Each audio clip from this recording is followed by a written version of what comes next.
അച്ഛൻ പറഞ്ഞാൽ ഞാൻ എന്ത് ചെയ്യും? യഥാർത്ഥമായിട്ട് ജീവനെ തന്നെയും, അല്ലെ ജീവൻ പോലും ഉപേക്ഷിക്കും. യഥാർത്ഥമായിട്ട് ജീവനെ തന്നെയും മാതാവ് തന്നെയും സീതയെ തന്നെയും ഞാൻ ഉപേക്ഷിപ്പേൻ, അതിനുള്ള സംശയം. മനസ്സെ ഖേദമതില്ല എനിക്കേതും.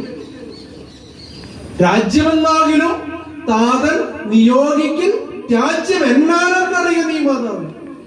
രാജ്യമൊന്നും കാര്യമല്ല. അധികാരം, രാജാധികാരം, രാജ്യം എനിക്ക് യാതൊരു പ്രാധാന്യമുള്ള കാര്യമല്ല. ഇതേ രാമൻ ലങ്കയിൽ നിൽക്കുമ്പോ വിഭീഷണൻ പറയുമ്പോ ലക്ഷ്മണനോട് എന്ത് പറയുന്നുണ്ട്? ലക്ഷ്മണൻ എന്ത് പറയുന്നു?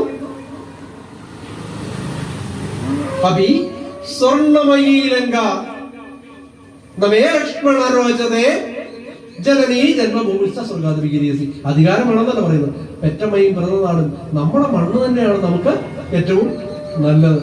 മറ്റൊരാളുടേത് നമുക്ക് ആവശ്യമില്ല എന്ന് രാമൻ പറയുമ്പോൾ ഇതിനെ നമ്മൾ ചേർത്ത് വായിക്കാൻ വേണ്ടിയിട്ട് രാമായണം വായിക്കുമ്പോൾ ഇങ്ങനെ ഒന്ന് ചേർത്ത് വായിച്ചു നോക്കണം.